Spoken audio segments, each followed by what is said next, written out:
Good morning, class. Good morning, sir. How are you today? Fine, sir. Okay. Before we start our lesson, may I call Juliet to lead the prayer. Dear Lord, thank you for this wonderful day. May you continue to guide us and bless us. Amen. Amen. Okay, thank you, Juliet. Okay, who's absent today? None, sir. Okay, very good. Anyway, I just want to make a recap for our last lesson yesterday. Uh, Remember, we have discussed measurement and weights, right? So, Michelle, what is weight and measurement again? Measurement is the accurate means or target size, length, weight, or capacity or others.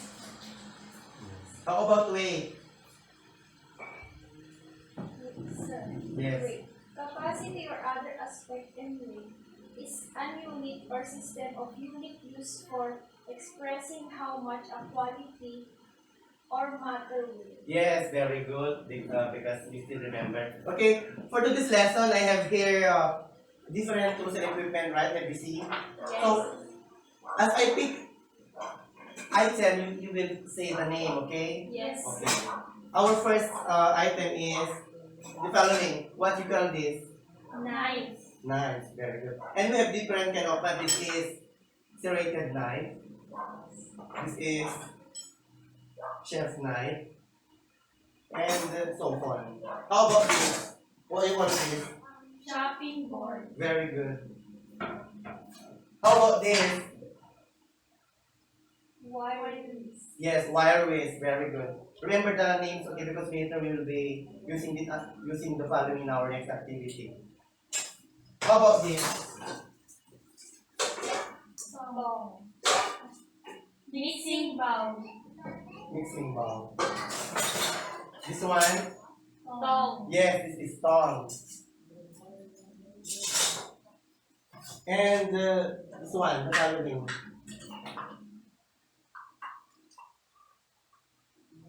Measuring Measuring spoon, measuring spoon. And this is, measuring cup. yes, this is measuring cup. You say cup because it's like a cup. Okay? This one, Spatula. very good. Spatula. And then, how about this? Can opener. Yes, very good. Can opener. So, what do you observe? Every item I showed to you. Usually bet.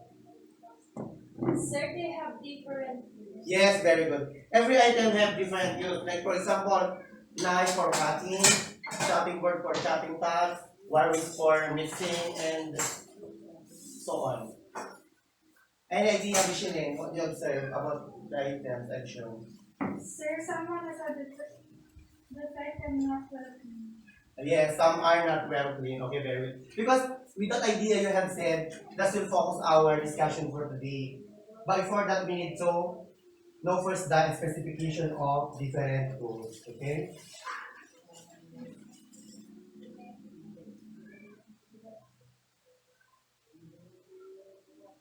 Okay, for the first slide, can you read Michelin?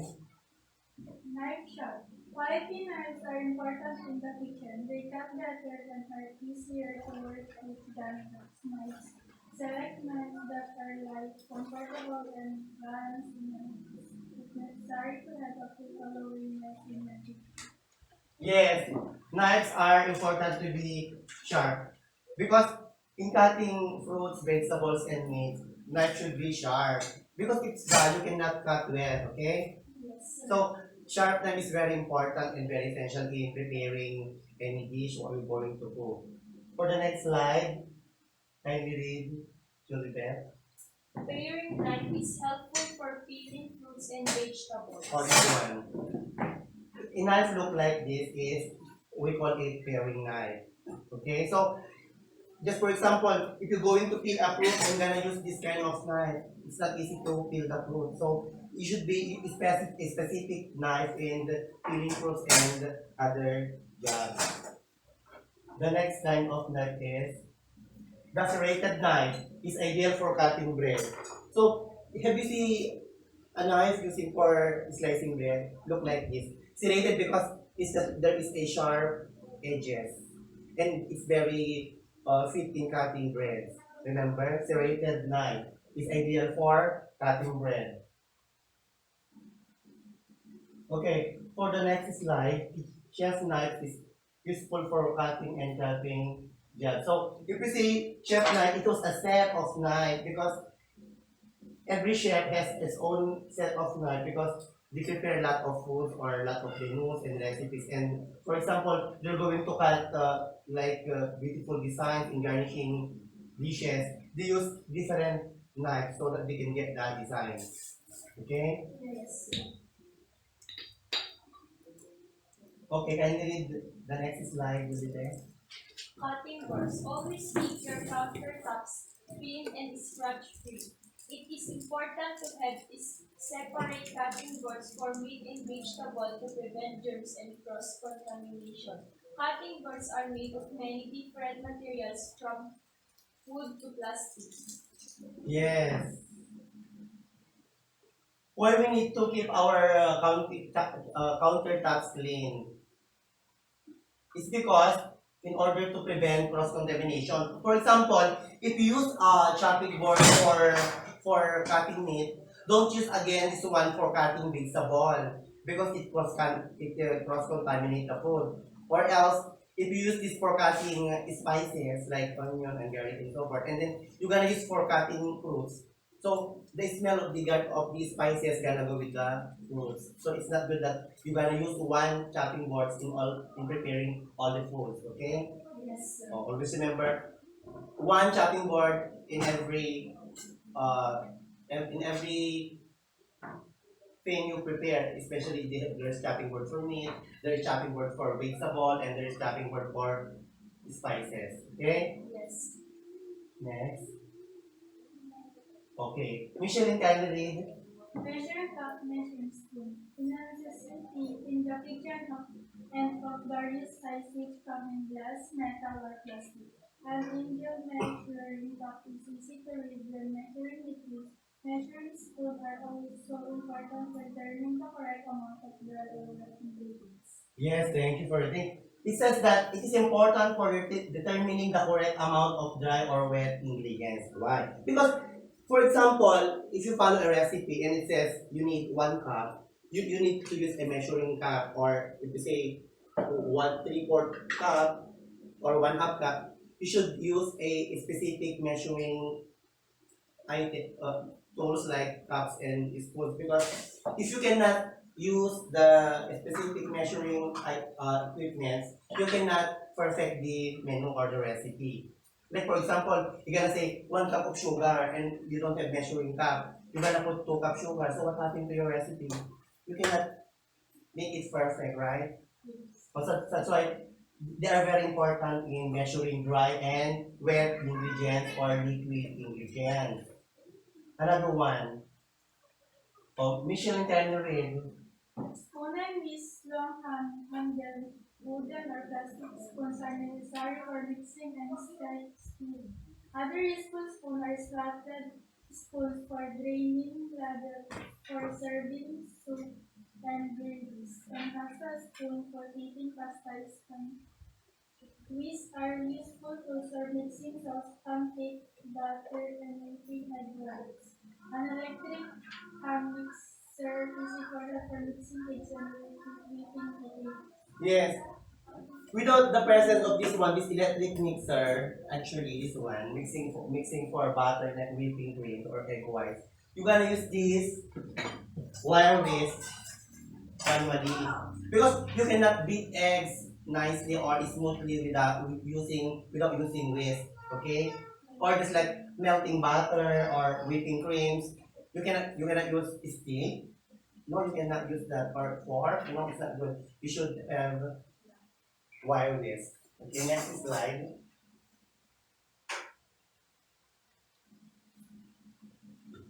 Yes, Julie Bell, can you read? Tongs and spatulas. Tongs are used for making jobs including turning food and some in a variety of sizes. Spatula came in different materials like metal or plastic, and their purpose is to slide other food like burger, cookies, or pancakes. Yes. it is useful job in turning food. Yes, for example, you're frying patties. Oh, so you cannot use what we call spatula. Can be yes, but there are certain things that spatula is used and tongue can be used. Maybe in baking is like for example turning up pancakes or muffins and cupcakes. You're gonna use spatula so that the edges and that at the edge, you can remove it easily the baked products. But for patties, burgers, better use tongs in what we call turning the food from the other side to the other side. That's the proper use of tong. Okay. For the next slide, can you read Michelin? Mixing bowls are essential in every kitchen. A variety of sizes is useful for mixing ingredients and also for serving food. These come in many colors and materials from stainless steel to plastic or colored wood. Yes, mixing bowls are essential in the kitchen. So we say mixing bowl because in mixing or in preparation of food, it is very essential because you cannot use basin. Yung Tagalog planggana. Because look naman, you're gonna prepare food, you're gonna use planggana. So there's specific mixing bowl to prepare food like salad or making sauce and anything you prepare, you need mixing bowls specifically so that it was hygiene. It's prevent contamination because you're specifically using for preparing food those mixing bowls in different variants in plastic and color glasses. That's it. Another one, this one. Are you popular with this? Yes. Okay. Did you call it colander? Colander is you need to have at least one colander draining liquid from canned or cooked vegetables and pasta. Use it for washing fresh fruits and vegetables. It's a good idea to select a colander with a stand so it doesn't see the liquid which is draining in the sink. Yes, it should be there is what we call a stand. Of course, if you're draining and without the stand, the bottom gonna sit on the drainage and the drainage so is very dirty so it's yucky. So that's the best essential purpose of this colander. Like for example, in draining what we call canned goods or cooked vegetables, we cannot use strainer because it doesn't fit. It should be colander. So remember, in time you're going to cook or you're going to drain canned goods and cook vegetable, use colander. Because if you use this one, this what was this again? Do you remember this one? Strainer. Maybe there's an accident, the food inside gonna be formed. So it's gonna be wasted. So it's better to use colander. Okay. The following are the miscellaneous tools. Okay. We call it miscellaneous tools because they are multi-purpose. Because there are specific use of those items that the other tools cannot do it. For example, this one grater. Can you use a knife to grate zest of lemon or to grate cake, like grate cheese? Only grater can do that, right? Can opener. Of course, you can use knife in opening the cans, but it's dangerous. Maybe an accident, you're gonna be cut your hand or you're gonna be wounded. So there is can good, can opener, I should say.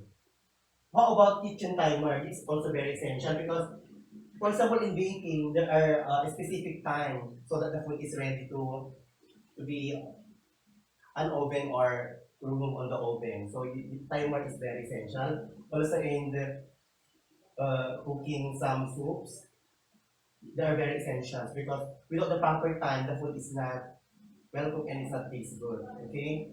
Like in Yes. baking, it's gonna be burned. If it's overtime or under time, it's not good. Also the thermometer. This is thermometer.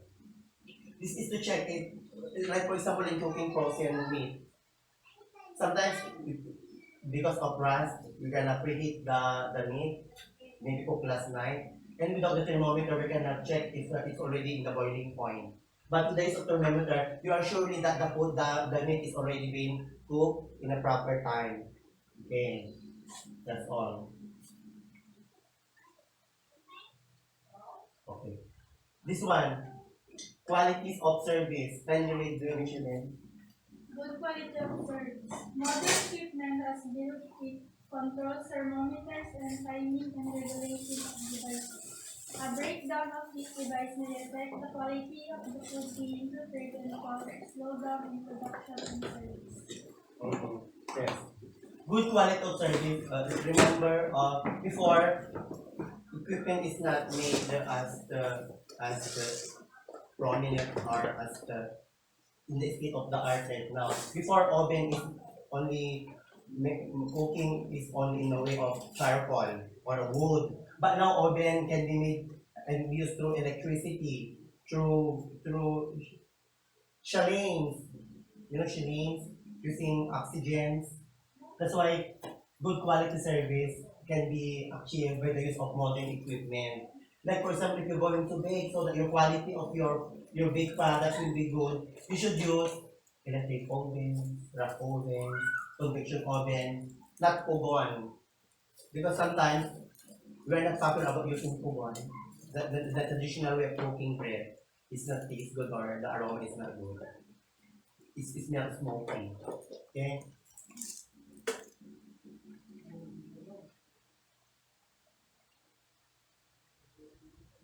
Okay. Next one, this is also very important, fire prevention. Grease and dirt that gathered in stove rims and hoods are fire hazards. The inspection of grease collection. Oh my god. What happened?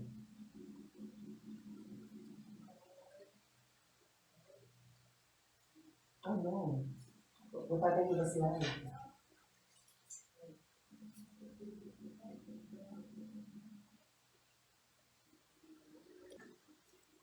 Fire prevention. Grease and dirt that gathered in stove rims and hoods and are fire hazards.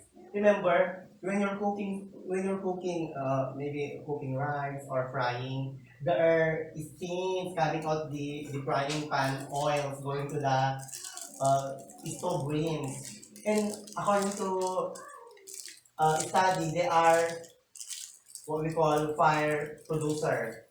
So you gotta say daily inspection of grease collecting equipment will be minimize the danger of fire. So always after using a stove, you need to clean it well so that the oils, the spills, you're gonna remove and you're gonna prevent fire. And for number four, safety. Most of food service accidents happens in the kitchen. Yes, why? Because fire is very common in the kitchen because those are the preparation, the cooking and everything. That's why most common fire accident is common in the is very commonly happen in the kitchen.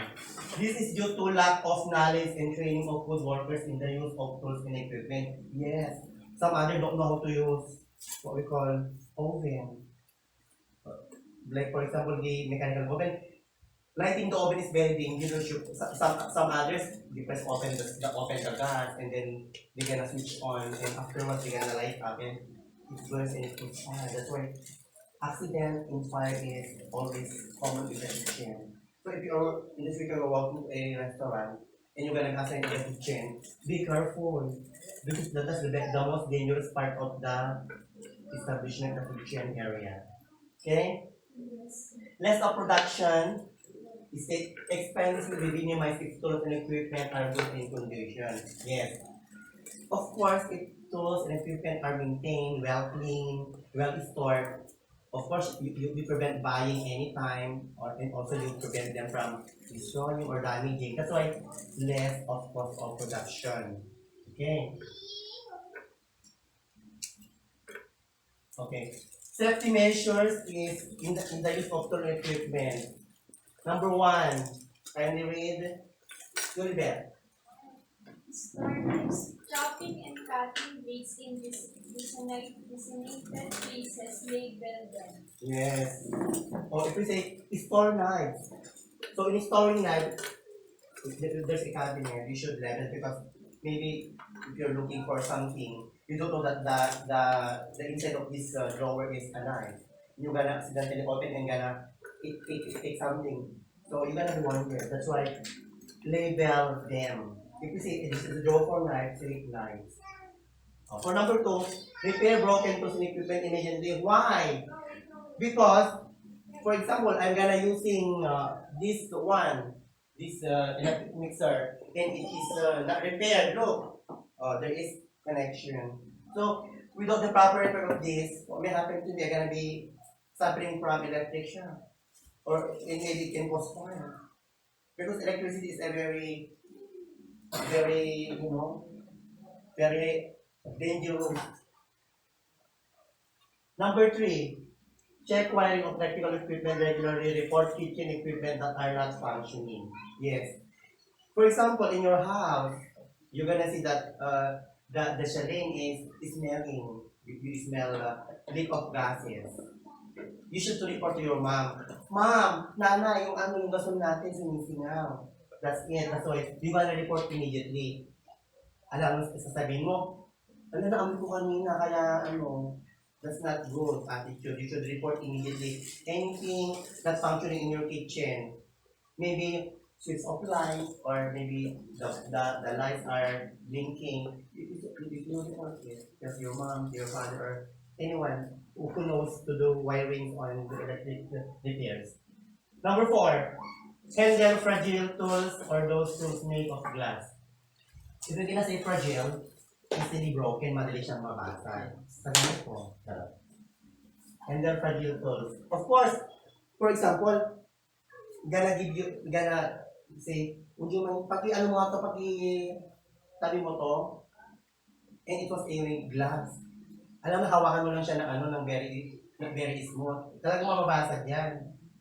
Pag nabasag yan, pa sa paa mo, di masugat ka. So, in handling fragile tools, you should be hold it tightly.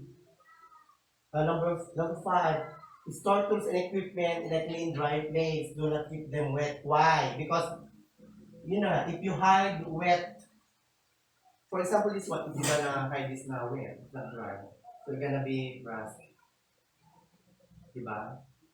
Ano siya, magkahalawang. That's why everything you put, you should clean and you should dry it. That's the proper way of storing tools and equipment. Okay?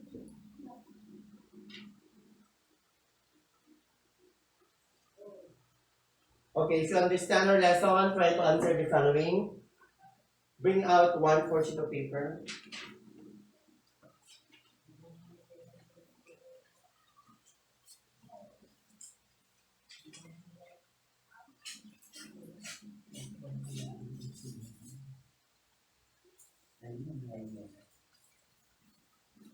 Okay, for number 1, right, this is the direction, right? Letter T, if the statement is correct, and letter F, if the statement is wrong. Okay, for number 1, I will give you 2 minutes because it's only 1 to 5. And raise your right hand if you're done. And we're going to check if you understand the lesson or not.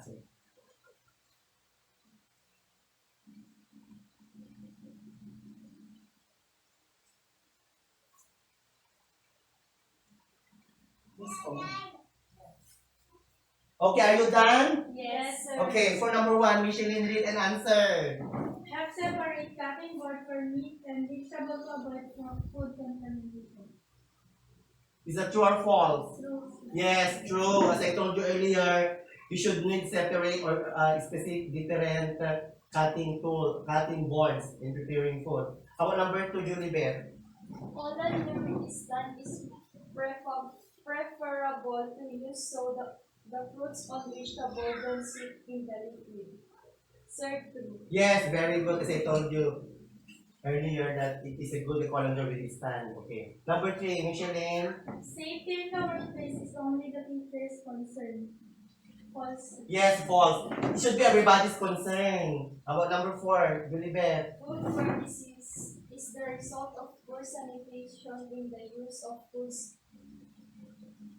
and serve true. Yes, true. Number 5, Michelin. Do not store clothes when wet in cabinet. It may result in damage. True. Yes, very good. Oh, who got it correctly?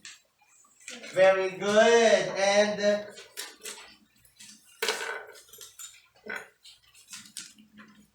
so we got our lesson. Oh my God. So, if you understand the lesson, why safety measures in keeping of tools and equipment is very important. Yes, Julie Beth.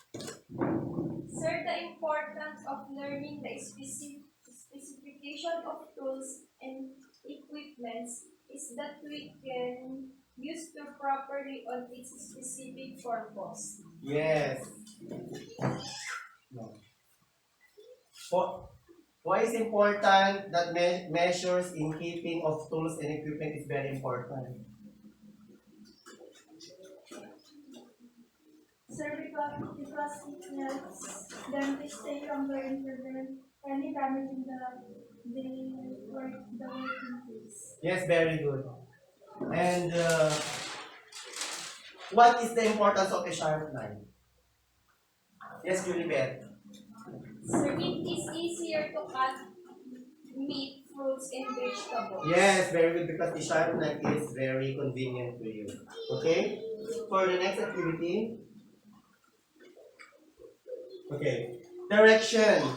This is a group activity. Look inside the tool and equipment storage cabinet. Please down on a sheet of paper any you can see non-functional tools and so this is all the tools and equipment available. So come here and then check everything you can touch, you can see, you can smell if you want, and then write down it is functioning, kung gumagana ba. And number 2, non-functional, kung hindi gumagana. Or, ano comment nyo, gano'n? Defects. The defects. Yung sira, bakit mo na sabing hindi na ito pwede? That's it. Kami mo na check. Kami na. Oh, for example, this one, what do you observe on this? You write down this the name and then the defect. Get your pen and paper. Okay. Observe everything. You write down the name of the tools and then if it's functional and you are looking for non-functional, yung mga hindi gumagana, ito yung non-functional, mga feeling yung sira na sila kailangan ng palitan, mga gano'n. Okay? You can touch, you can hold and see. Okay. Okay, are you done? Have you observed? Okay. How many observe? You observe how many cases? About you observe how many non-functional? Sir, 7. How about you? How many non-functional tools? Okay, very good. Okay, since you cannot determine non-functional tools, it's very good to understand their lesson. And for your assignment,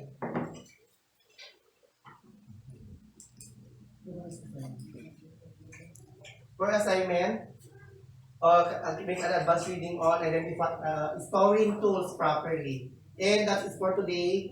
Goodbye, class. Goodbye, sir.